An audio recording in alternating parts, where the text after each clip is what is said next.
जो डीपीआर झालाय कोकणाच्या विद्युत यंत्रणेचा तो 2008च्या अगोदर झालाय। आता डीपीआरच आमचा इतक्या वर्षा अगोदरचा झालाय। रिपेअर अँड मेंटेनन्स मध्ये आम्हाला किरकोळ पैसे मिळतात। रिपेअर अँड मेंटेनन्स मध्ये आम्हाला जे पैसे मिळतात अध्यक्ष महोदय ते एवढे किरकोळ आम्हाला पैसे मिळतात की त्याच्यातून रिपेअर अँड मेंटेनन्सच होणार नाही। आत्ताच्या ह्या पावसामध्ये मी माझ्या मतदारसंघामध्ये फील्डवर गेलो मंत्री महोदय, मी एक मीटर बॉक्स उघडायला लावला, त्या मीटर बॉक्स मध्ये मेलेला साप सापडला।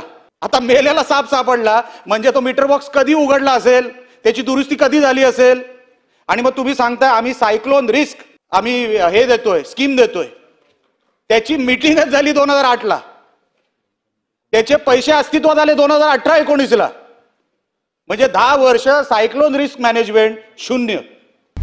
आता isakal.com आहे देशातील नंबर 1 ची मराठी न्यूज वेबसाईट।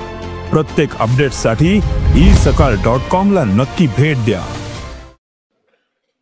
मग आला आरडीएसएसचा विषय, रिवॅम्प डिस्ट्रीब्युशन सिस्टम। आता रिवॅम्प डिस्ट्रीब्युशन सिस्टम मध्ये त्याच्यामध्ये 2 सब स्कीम चालतात। एका स्कीम मध्ये मंत्री महोदय पैसे जे वापरण्यात आले ते फक्त 10% आहेत अजूनपर्यंत। तुम्हाला 2026 मध्ये ती स्कीम संपवायची आहे। कशी संपवणार आहात आपण एका वर्षामध्ये? जे 10 वर्षात झालं नाही ते तुम्ही एका वर्षात कसं संपवणार आहे? कामगार साहेब, मागच्या वर्षी अध्यक्ष महोदय हे सगळे आमच्या जिल्ह्यामध्ये 90% कंत्राटी कामगार आहेत।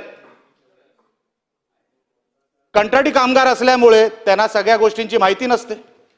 वादळ येतो, अतिवृष्टी येते, पाऊस येतो, जेव्हा डिपार्टमेंट सांगतं त्या कंत्राटी कामगाराला आता तू पोलवर चढ, तो पोलवर चढतो। मंत्री महोदय 11 दगावले, 11 लोकांनी प्राण गमावले। महाराष्ट्रातील सर्व बातम्यांचे विश्वासार्ह व्यासपीठ, सकाळच्या सर्व सोशल मीडिया प्लॅटफॉर्मला लाईक, फॉलो आणि सबस्क्राईब करा।